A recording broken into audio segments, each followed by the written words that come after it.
예, 공간과 자비의 대화를 향한 요정. 저 올 한해 사실은 이제 이걸 하게 된 이유 중에 하나가 지난 한 해 지난 이제 코로나 이후에 저희가 만나지를 못하고 그렇게 있다가 이제 하반기 들어서서 단식 시작했고 그러면서 비폭력 대화 모임을 교인들하고 같이 시작을 했었습니다. 근데 해보면서 제가 이게 탁 꽂혔던 부분이 있었어요. 이거는 굉장히 기독교적인 예수의 정신에 맞는 그리고 예수님의 시선에 맞는 좋은 대화법을 관계법을 이 비폭력 대화법에서 제시해주고 있구나라고 하는 것을 어느 순간 제가 확 느끼게 됐어요. 그래서 야 이거 전교인이 하면 참 좋겠구나 그런 생각을 하게 됐어요. 그 첫 번째 이유가 뭐냐면요. 잠깐만요. 이 커서가 또 예, 지금 또 들어오시는 분이 있어요.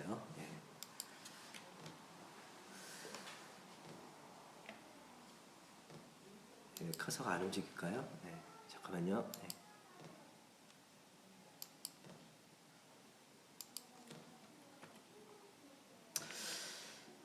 그게 뭐냐면은 이제 너희 안에 이 마음을 품으라 곧 그리스도 예수의 마음이니 이게 이제 에베소서에 나오는 말씀이죠.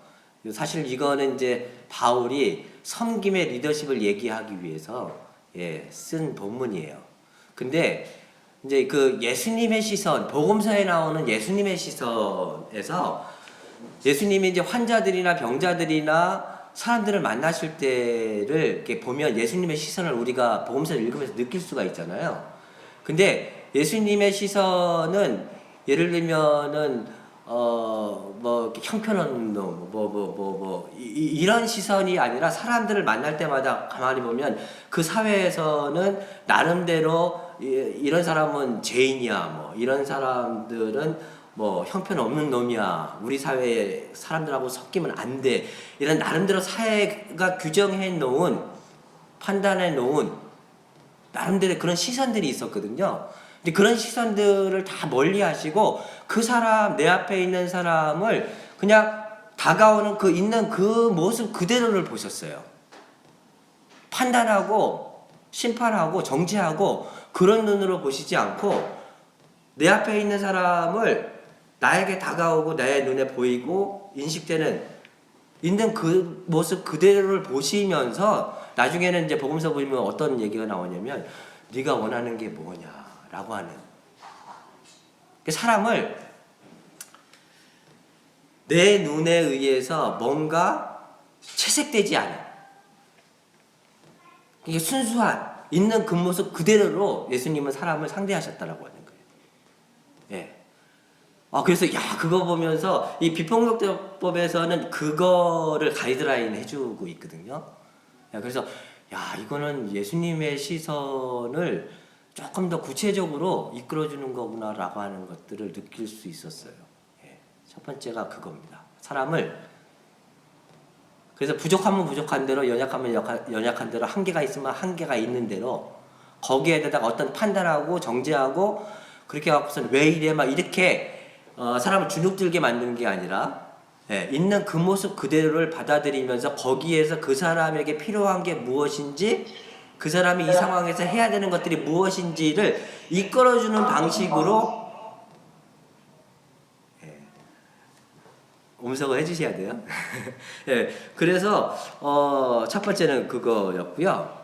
결국은 그렇게 해 나가는 과정에서 내가 내 자신을 자꾸 판단하고 심판하고 내 자신을 자꾸 뭔가 규정하고 이러다 보면 그게 이제 좋으면 괜찮지만 좋지 않으면 내가 계속해서 내 자신과도 이렇게 소외되고 멀어지잖아요. 그런 것처럼 결국 이런 과정을 통해서 내가 내 자신 진정한 내 자신과 만날 수 있고 또 타인과도 연결될 수 있고 그러면서 결국은 내가 내 자신과 공감하면서 내 자신과 연결되고 그리고 우리가 더불어 함께 이게 관계 금융말처럼 이렇게 연결되어 있는 타자와의 관계에서 우리가 불필요한 거에 에너지를 소모하게 만드는 것이 아니라 정말로 서로가 바라고 원하는 그런 것들에 초점을 맞추면서 삶을 조금 더 풍요롭게 만들어가고, 결국은 이런 과정들이 사실 아주 그 어릴 때부터 뼛속 깊숙이 우리는 사람들을 지배하고 관리하고 통제하려고 하는 문화 속에서 자라왔기 때문에, 계속해서 사람들을 만났을 때 그 사람을, 저 사람을 규정하고, 이 사람이 좋은 사람인가 나쁜 사람인가, 이 사람이 하는 행동이 옳은 것인가 막 그런 것인가, 이런 것들을 하는데 굉장히 많은 에너지를 쏟아붓고 살아왔는데, 그런 것들로부터 벗어나서 우리가 진정 이게 살아가면서 원하고 바라는 세상에 대해서 조금 더 집중할 수 있는 삶의 관계 방식들에 도움을 줄 수 있겠다 생각을 해서 사실은 이것을 함께 공감과 자비를 이의 대화를 향한 여정이라고 하는 제목으로 해서 이런 시간을 준비를 했습니다. 실질적으로 그 지난 가을부터 이렇게 함께 참여하셨던 분들 보니까 이렇게 계속 하면 할수록 사람들이 이렇게 약간 마약처럼 빨려드는 듯한 그런 느낌도 있고 이래서 그래도 전교인이 같이 했으면 좋겠다, 그런 생각을 했습니다. 제가 이걸 보고서 설명을 있는 그 모습 그대로 바라보는 마음들이 있었고요. 그리고 서로 함께 연결해주는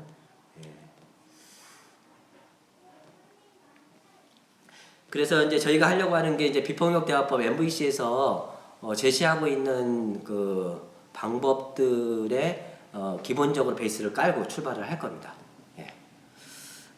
그리고 결국 이런 과정들이 어쩌면은 우리 안에 크고 작게 이렇게 학습되어지고 뿌리 깊게 형성되어졌던 어떤 그 폭력적이고 그다음에 우리 관계의 연결성을 방해하는 그런 것들로부터 보다 더 좀 더 원활한 연결의 통로로 만들어갈 수 있는 그런 과정으로 나갈 수 있겠다, 그런 생각을 해봅니다. 자, 그러면은 혹시 여기까지 이제 개괄적으로 말씀 나눔을 시작하게 된 이유에 대한 설명을 좀 드렸고요. 오늘은 이제 그 첫 번째 시간에 대한 설명을 좀 드리려고 하는데, 그 이전에 혹시라도 뭐 질문하실 거 있으세요? 혹시라도 질문하실 게 있으시면 여러분들이 마이크를 켜주시고 해주시면 되고요. 현장에 계신 분들은 마이크를 절대 켜지 마십시오. 하울링 일어나서 어려움이 있으니까. 자, 오늘은 그 첫 번째 시간입니다. 진정한 대화를 방해하는 요소들. 성경 말씀으로는 비판을 받지 않으려거든 비판하지 말라. 너희가 비판하는 그 비판으로 너희가 비판을 받을 것이다, 라고 하는 말씀입니다. 이 MVC의 전반적인 것들을 설계한 이 마셜이라고 하는 사람이 뭐라고 얘기를 하냐면요, 삶을 소외시키는 대화 방법은 위계적이고 지배적인 사회 구조에서 시작되었고 동시에 그러한 사회 구조를 계속해서 유지하는 역할을 하고 있다, 그런 말을 합니다.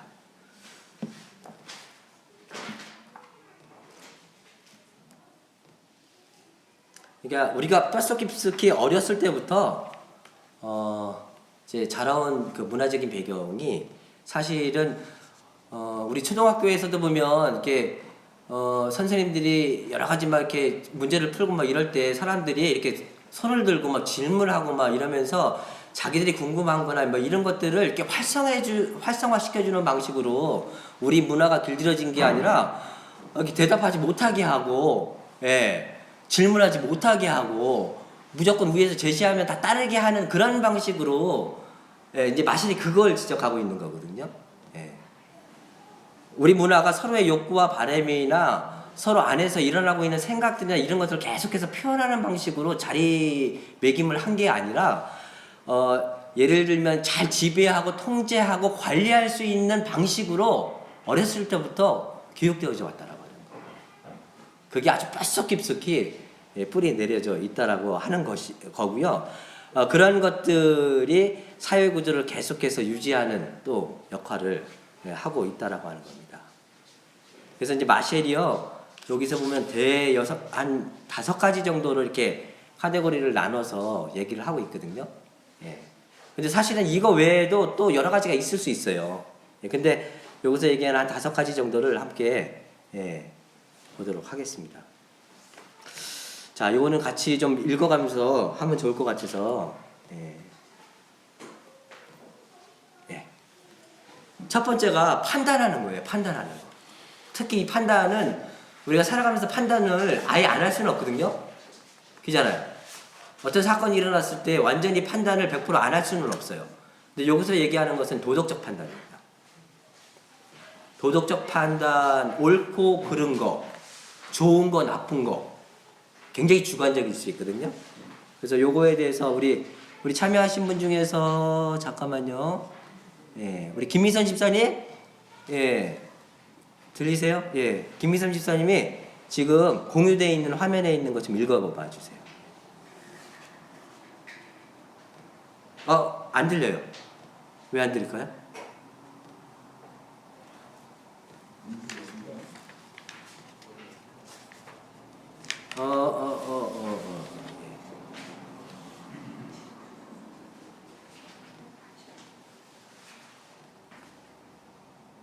목사님, 네네네. 공유된 화면이 네. 저희가 그 핸드폰으로 들어가야 되는 걸 목사님이 공유를 올리지 않았는데? 제가 공유를 지금 공유돼 있는데? 네, 공유돼 있는데. 지금 됐어요. 지금 됐어요. 예? 지금 됐어. 지금 네, 됐다고? 됐어요. 그래. 네. 예. 우리 김민선 집사님 가능하세요? 소리가 안 들리면 저희 소리는 들리시니까 그러면 우리 고정숙 집사님이 읽어주세요. 소통에 도움이 되지 않는 말에는 나의 생각이나 가치관에 상대가 동의하지 않을 때 그 사람이 나쁘다거나 뭔가 잘못했다고 암시하는 말이 있다. 그런 말들은 적의 이미지를 갖게 만든다. 예로는 비난, 분석, 진단, 꼬리표 붙이기, 상대를 비하하는 말 등이 있다. 긍정적인 평가나 꼬리표도 그 꼬리표 뒤에 있는 사람 자체와 진정한 유대감을 형성하는 데 걸림돌이 된다. 너는 게을러. 저 사람은 무책임해. 우리 부장은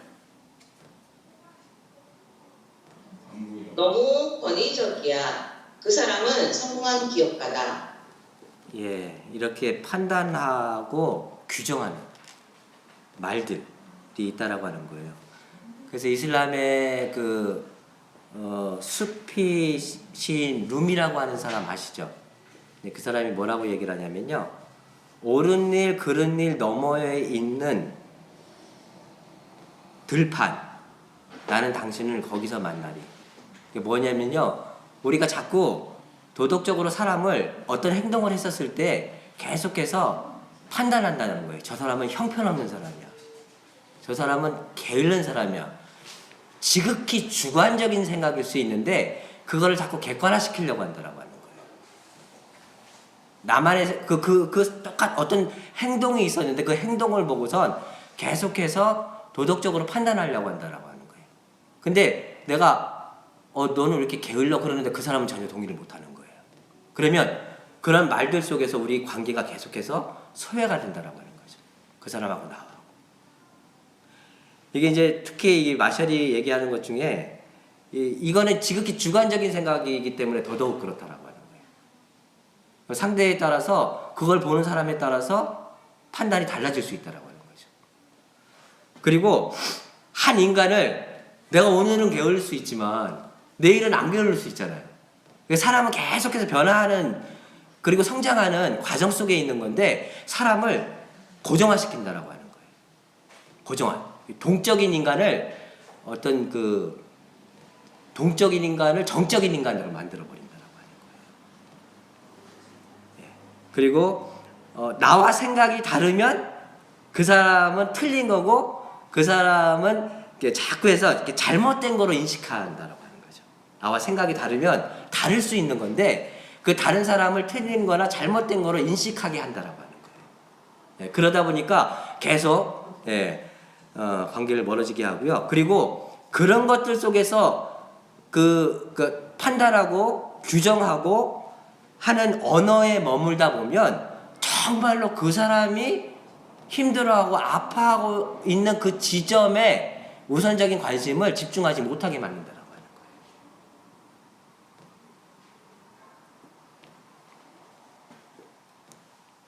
그래서 우리 많이 쓰잖아요. 이 사람은 너무 편파적이야. 뭐. 예. 이런 말들, 이런 말들 이렇게 판단하고 규정하고, 예. 이런 말들이 이거는 관계에서도 그렇지만 자기 자신한테도 이런 말 많이 쓰거든요. 나는 형편없는 놈이야. 그런 말 안 쓰세요? 네. 안 쓰시는구나.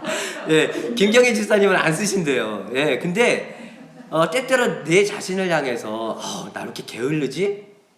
어떤 사안에 대해서는 물론 게을릴 수도 있어요. 근데 어떤 사안에 대해서는 굉장히 부지런할 수 있는데 나에 대해서 끊임없이 나를 소외시키는 식으로 계속해서 그런 표현을 쓰다 보면 내 자신에 대한 진정한 그 바램과 욕구나 이런 것들을 들여다보지 못하고 자꾸 나 자신을 학대하게 만든다라고 하는 거죠. 자, 강요. 예, 또 두 번째 유형이 뭐냐면 강요입니다. 예, 강요는 누가 읽어보실까요? 예, 그러면 우리 최양수 부사님?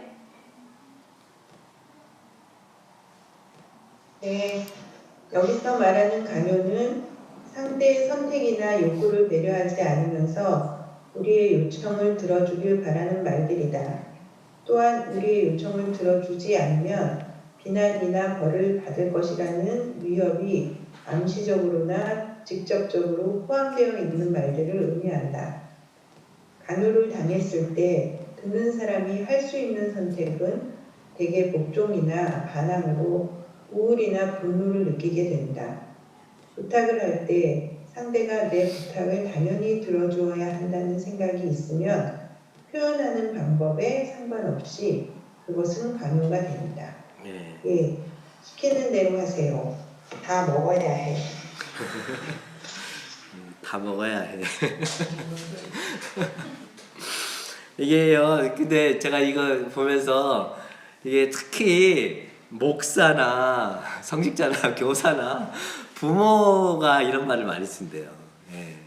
이게 이제 권력 관계에서 권력을 쥐고 있는 사람의 특히 이제 부모나 아이한테, 목사가 교인한테, 교사가 학생한테, 그냥 부탁을 해도 이 끝에 말이 참 그렇지 않아요? 부탁을 하는 건데 이게 이제 목회자가 교인들한테 우리 뭐 해봅시다 그러면 다 강요를 느낀다는 거예요. 우리 교회는 안 그렇죠? 네, 하셨어요. 우리 교회는 근데 대부분의 교회는 거의 다 그래요. 글쎄요. 글쎄요도 나왔습니다. 까봐야지.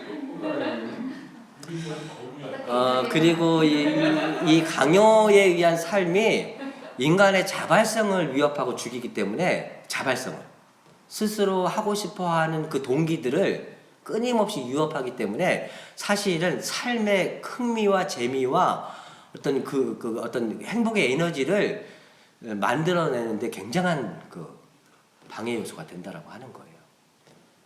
근데 생각보다 이런 요소들이 많고 이것들이 결국은 근데 이게 남한테만 있는 게 아니라 나 자신한테도 있지 않아요? 강요하는 거요. 네. 그다음에 당연시하는 말. 당연시하는 말. 어디 이번에는 또 누가 읽어보실까요? 김지현 집사님? 네. 네네.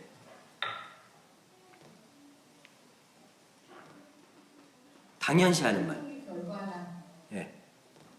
읽을까요? 네. 당연시하는 말. 어떤 행동의 결과나 사람이 상이나 벌을 당연히 받아야 한다는 생각, 그리고 그 이유나 기준은 자기가 안다는 생각에서 나오는 말입니다. 예, 그 사람은 벌 받아 마땅해. 그 정도는 당연히 해줘야지. 네. 예, 당연시하는 말. 예. 상도 마찬가지고 벌도 마찬가지라는 거예요. 벌만이 중요한 게 아니라 상도 마찬가지라고 하는 겁니다. 사실은 그렇게 당연시하는 말의 기준이 어디에 있을까요? 그 사람이 당연시 여길 때 그 기준이 자기한테 있죠. 예. 자기한테 있어요. 그러다 보니까 상당히 주관적일 수 있다라고 하는 거예요. 그러니까 주관적인 의견을 가지고 마치 무슨 정답인 것처럼 그렇게 얘기를 할 수 있다라고 하는 겁니다. 그 다음에 네 번째, 책임을 부인하는 말. 참 이것도 사실은 굉장히 이제 우리 사회에 많이 뿌리 내려져 있는 것 중에 하나인데, 요거 한번, 요건 제가 읽을게요. 자신의 생각, 느낌, 행동에 대한 책임을 부인하는 말들이다. 자신의 행동의 원인을 다음과 같이 말할 때 그것은 자신의 행동에 대한 책임을 부인하는 것이다. 다른 사람의 행동. 그 아이가 거짓말을 했기 때문에 때렸다. 거짓말 했으니까 때렸지 뭐 아무런 문제 없잖아요. 때린 게 문제. 때린 게 문제예요? 뭐 때린 게 문제예요? 가둬야죠. 예? 그럼 제가 표현을 좀 바꿔볼까요? 제가 표현을 조금 바꿔볼까요?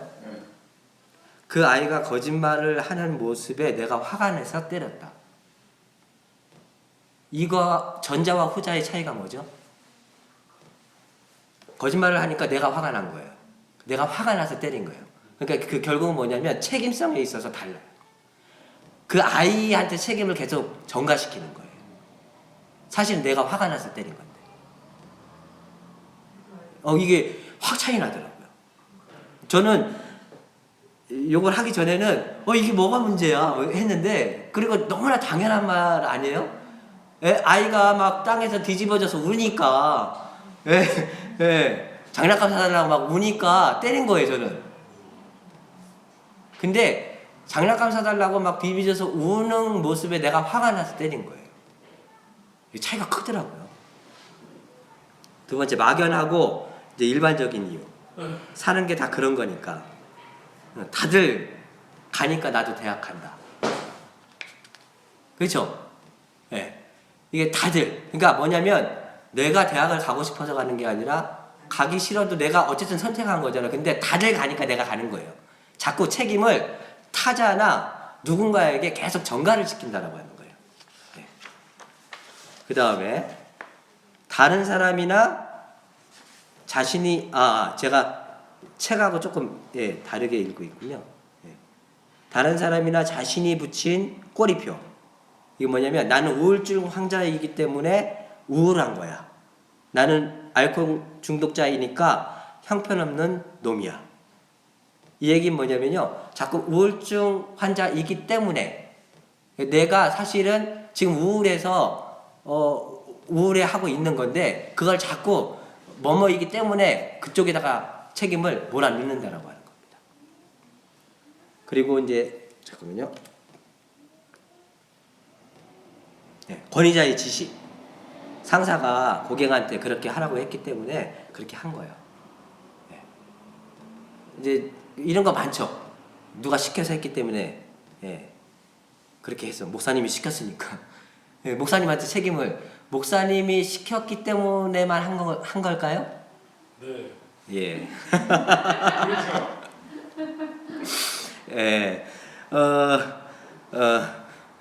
제가 할 말이 없네요. 근데 이제 이런 표현들을 나중에 이제 바꿔보면 감이 확 옵니다.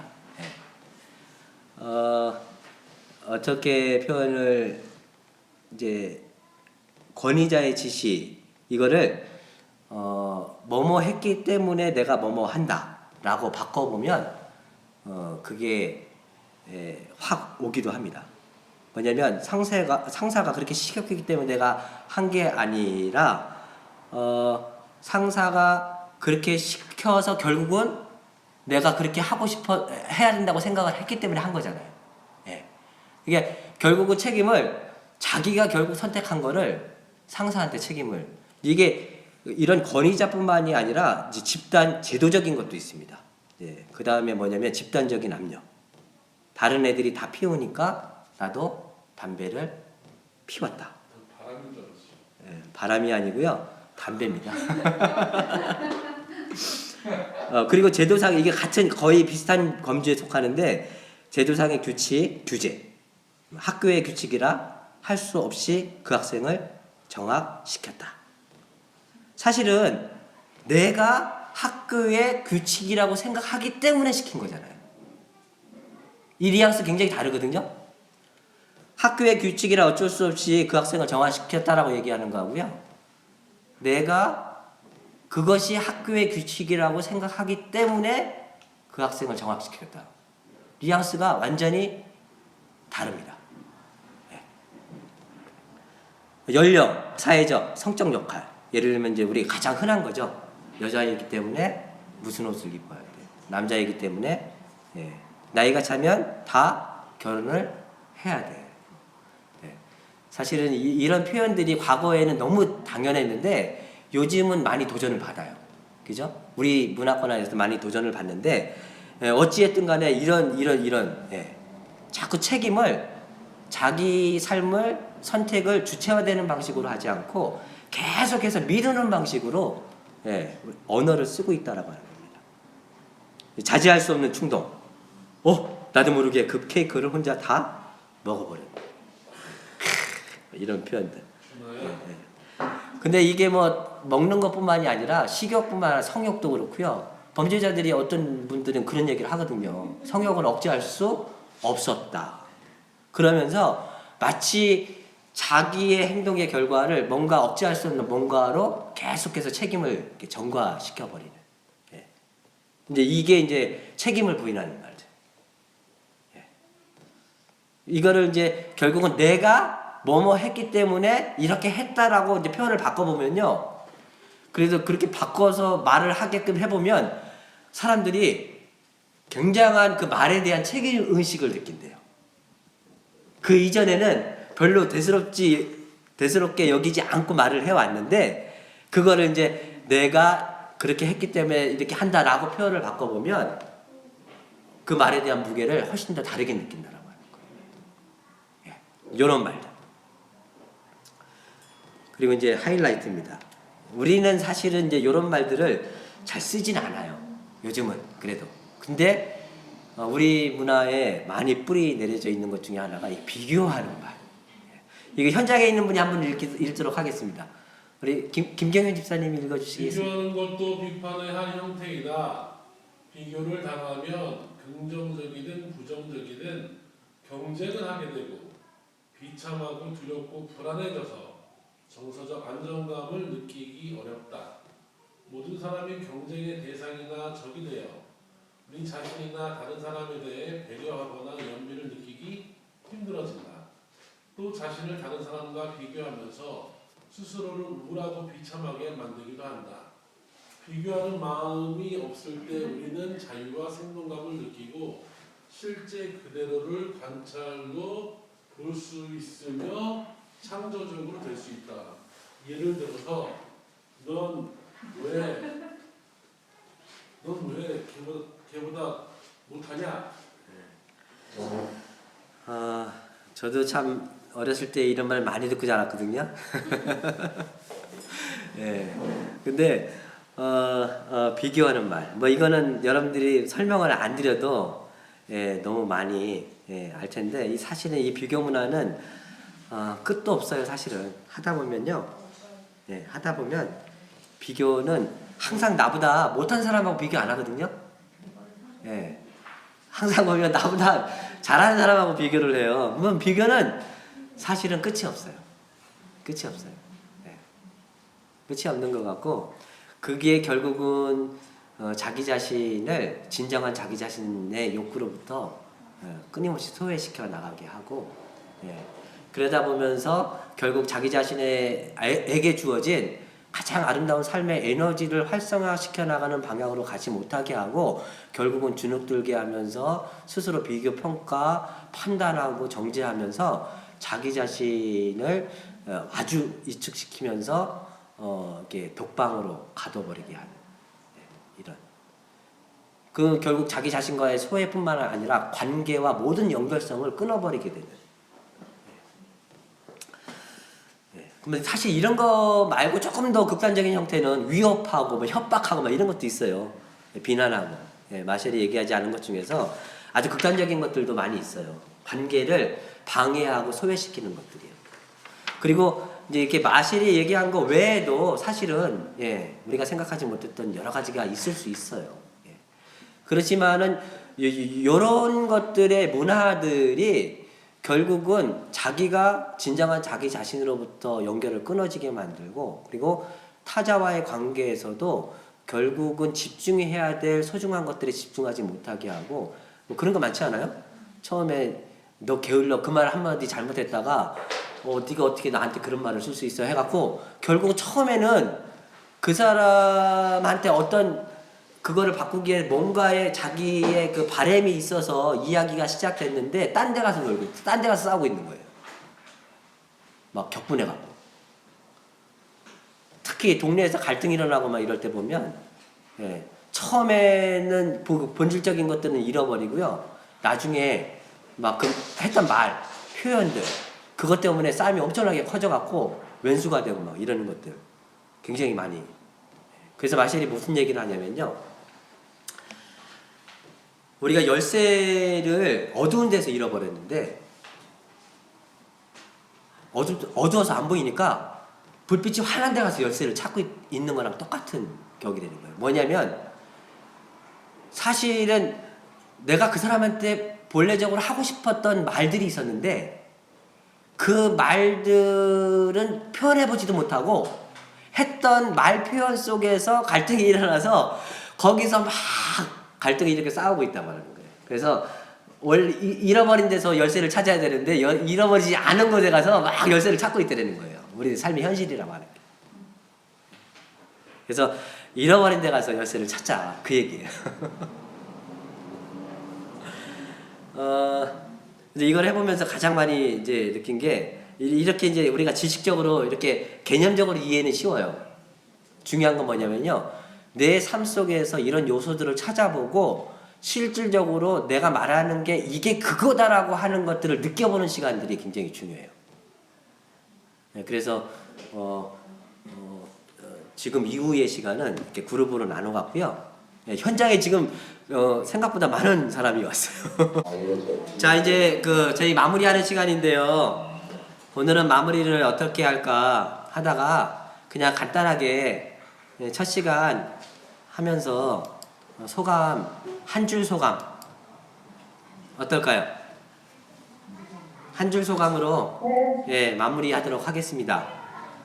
처음 해보신 분들도 있으시고, 그리고 이제 함께 하시는 대상이 달라지신 분들도 있으실 테고, 그러면 결국은 제가 이렇게 지명하시는 분들부터 한 분씩, 우리 최양수 집사님 네, 한 줄 소감. 네. 내가 했던 말이 빛으로 다가올 때 아프다. 이거 누가 좀 적어주실래요? 말씀하시는 거? 네? 누가 좀 적어주시면 이거 한 줄 소감을 밴드에 올려도 좋을 것 같아요. 네. 그러면 여러분들 저기 채팅에다가 한 줄 소감을 이거 말씀을 해주시면서 한 줄 소감을 써주세요. 왜냐면 우리한테만 유익하게 다가오는 게 아니라 또 밴드에 많은 사람들이 있으니까 그 한 줄 소감을 정리해서 올려드리면 그것도 나쁠 것 같지 않아요. 밴드에다가 한 줄 소감을 올려주시면 감사하겠습니다. 네. 최양수 집사님 뭐라고요? 아니야, 밴드가 아니라 죄송합니다. 이 채팅. 내가 했던 말이 되돌아와 빛으로 꽂힐 때 아프다. 예. 그 다음에 명정수 집사님. 내가 가장 잘 사용하는 말을 내가 가장 듣기 싫어하더라. 내가 가장 잘 사용하는 말을 내가 가장 듣기 싫어하더라. 예. 김지현 집사님.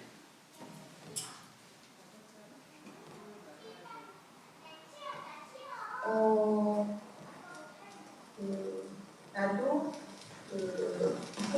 대화 공부하고 싶다. 나도 비폭력 대화 공부하고 싶다.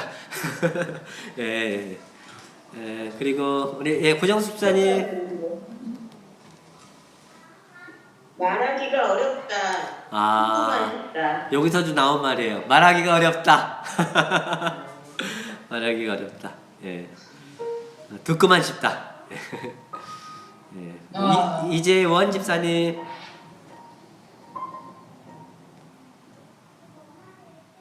거지 같은 습관은 버리기가 어렵구나. 거짓.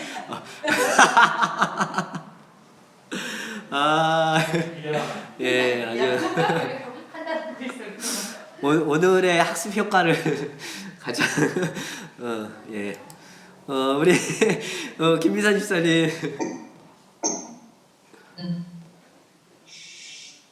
안 들려요. 공선 단위 써주세요. 마이크가 안 돼서 채팅창에다 적으셨어요. 네, 저 채팅창이 어디 있을까? 제가 읽어드릴게요. 늘 하는 말씀이 뒤에 숨겨진 큰 의미에 깜짝 놀랐다. 늘 하는 말소리 뒤에 숨겨진 큰 의미에 깜짝 놀랐다. 저도 굉장히 많이 놀랐어요, 사실은. 예, 처음엔 충격이었습니다. 자, 그 다음에 우리 정경화 집사님. 네, 아직 채팅으로 못 썼는데 한줄 소감은 우리는 말하기도 하지만 듣기도 하는 인간이구나. 우리 말하기도 하지만 둘 다 경험할 수 있어서 네. 좋다. 좋다. 그 다음에 우리 송혜석 집사님. 네, 네. 이거 수다 떨기 좋은 주제다. 수다 떨기 좋은 주제다. 예. 윤영학 집사님. 저 채팅해요. 당연한 게 아니다. 당연한 게 아니다. 예. 그 다음에 우리 어렵네. 김경윤 집사님. 농담과 진담 사이가 힘들다. 농담과 진단 사이가 힘들다. 제가 올려드립니다. 예. 그 다음에 우리 김현영 집사님. 알게 되었으니 바꿔보자. 파이팅.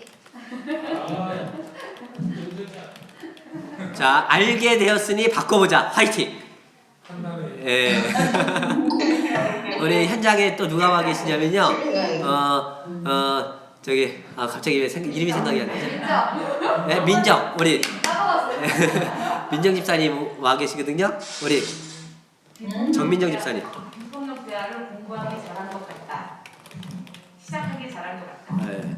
우리 정민정 집사님은 비폭력 대화 시작하길 잘한 것 같다. 네, 같다. 네. 김지연 집사님은 비폭력 대화 교사는 꼭 배워야겠다. 내 말의 대부분은 강요의 말이었구나. 네. 그다음에 우리 홍원숙 집사님.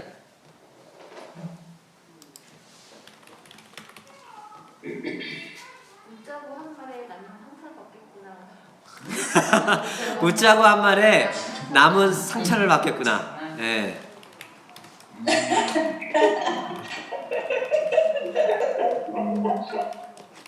예, 어쨌든 귀한 시간 참여해 주시고 함께 결을 내 주셔서 너무 감사합니다.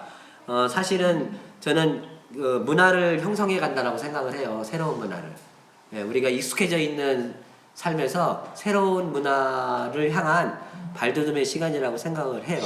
그래서 정말 기쁘고요. 제가 꼭 이거는 제 소감이라기보다는 마무리하면서 꼭 드리고 싶은 말 중에 하나는, 이게 남을 향한 말이 되어서는 안 되겠다. 왜냐면 이게 이게 저건 판단하는 말이야, 저거는 당연시 하는 말이야, 여러분들이 이거 뭔가를 조금 이렇게 지식적으로 알게 되었다고 해서 생활 속에서 누군가의 말을 지적하는 말이 되면 반드시 갈등이 더 심화됩니다. 당신 지금 판단하는 말 안에 반드시 갈등이 폭발합니다. 근데 어디까지나 이 말은 나를 성찰하고 내 표현의 말들을 들여다보는 도구로서 잘 활용하셨으면 좋겠다라고 하는 거. 왜 그러냐면 제가 이 과정을 겪어봤거든요. 그랬더니 싸움이 더 커지더라고요. 네, 그래서 only 나를 위한 성찰의 도구로 잘 활용하실 수 있기를 바라고요. 다음은 다음 달에는 이제 관찰입니다. 예, 사람과 관계에서 일어났던 행동들을 우리는 관찰하고 있는가, 판단하고 평가하고 있는가. 예, 여긴 더 큰 충격이 찾아올 겁니다. 그래도 함께 다음 시간에 잘 보낼 수 있었으면 좋겠고요. 오늘 여러분들이 조금 그래도 워밍업 되신 거를 가지고 한 달 동안 지내보시면서 약간 알아차림을 해보세요. 내가 쓰는 말들, 내가 쓰는 표현들이 관계를 좀 더 풍성하게 만들어가는가 아니면은 소외시켜 나가는가. 그리고 이런 표현들을 어떻게 조금 더 이렇게 순환시키면 관계에 조금 더 원활하게 진행될 수 있을까를 알아차림만 해보셔도 굉장히 큰 힘이 되실 거라고 하는 거 말씀드립니다. 함께 공동 축도하시면서 오늘 예배 마치도록 하겠습니다. 거룩한 이 말씀으로 축복합니다. 거룩한 이 말씀으로 축복합니다. 주 예수 그리스도의 은혜와 주 예수 그리스도의 은혜와 하나님의 사랑과 하나님의 사랑과 성령의 사귐이 성령의 사귐이 우리 모두와 함께 하시길 빕니다. 모두와 함께 하시길 빕니다. 아멘. 네, 감사합니다.